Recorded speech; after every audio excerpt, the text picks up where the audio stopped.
Grommash plays a big role in the new expansion, so we're like, dude, we've got to do, big orc. People will love seeing this thing. The thing that I'm really excited about is giving the audience and our fans a chance to see what an orc would look like up close. And if it looks like this thing's alive and engaging you, then we've achieved our goal. This is an awesome character. Every time we do one of these projects for Blizzard, when we're done, we're just so proud of it. This is a sculptor's dream.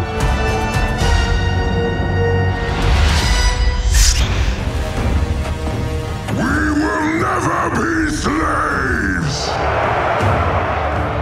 Grommash has been in Warcraft lore for a really long time. So it's important we make the statue really epic. The first thing we do is we build a maquette. It's a preliminary sculpt that you do to capture the essence of the final piece.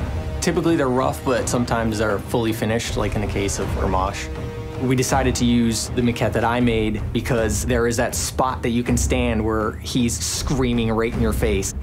I'm super excited to see where Steve will take this.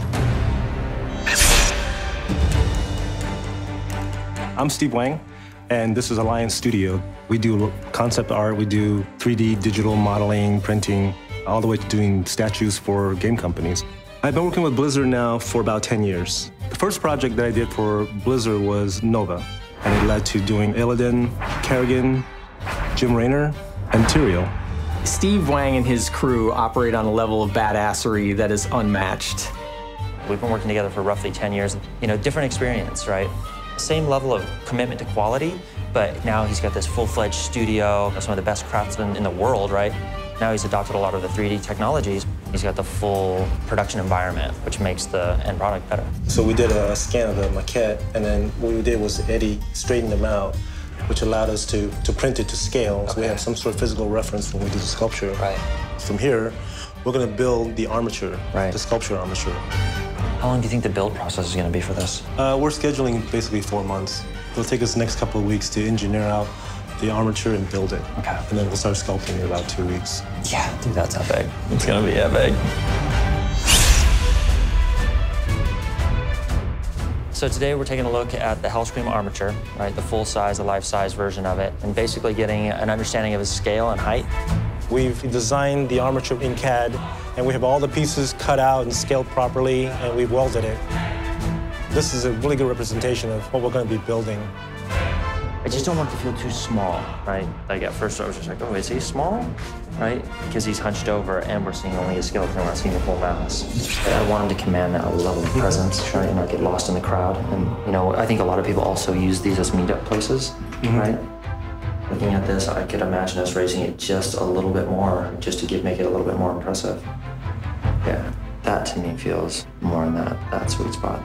The thing about Steve that's always impressed me, he creates these beautiful sculptures, and I come in, I'm like, hey, we need to elongate this, and I'm waiting for him to go, my beautiful sculpture, you want me to what? He immediately will take his knife and scratch across the surface of this almost final sculpture and be like, well, I'll have to cut it here. And he's just so professional about that. He just understands that to get the best result, you don't make excuses, you go right after it. Having worked with Nick now for 10 years, knowing his taste and knowing he's so focused on the minutest detail, we know what we're in for. It's going to be a real challenge, but it's going to be a lot of fun.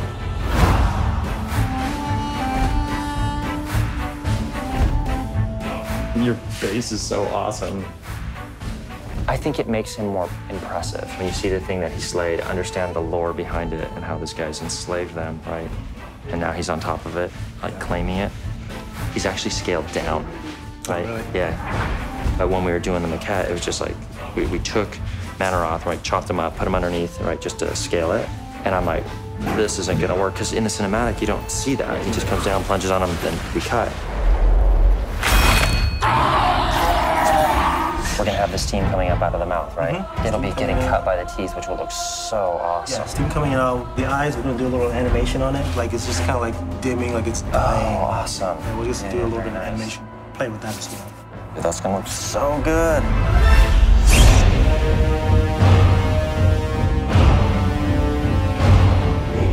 With a project like this, because there's so many elements, there's armor pieces, there's an axe that he holds. Once we get those pieces sculpted and molded, we can take these actual pieces and start putting it on. It's all just kind of a matter of juggling the time. You plan everything out so they kind of meet up at a certain point, timing-wise, so you can sort of move forward and be productive. The progress at which Steve and his team is working is unparalleled. Seeing at the rate at which they're producing this, quality, I've never seen anything like this. Oh my God. There's a story behind every piece of armor, every piece of costuming, the aging of it, it tells a story. I hope the fans of World of Warcraft can come up and see all the little stories on this character. I think that's going to be really awesome. So nice. Yes. I can't wait for the rest of the world to see it, and I can't wait for BlizzCon to see this. I think it's going to be something really special.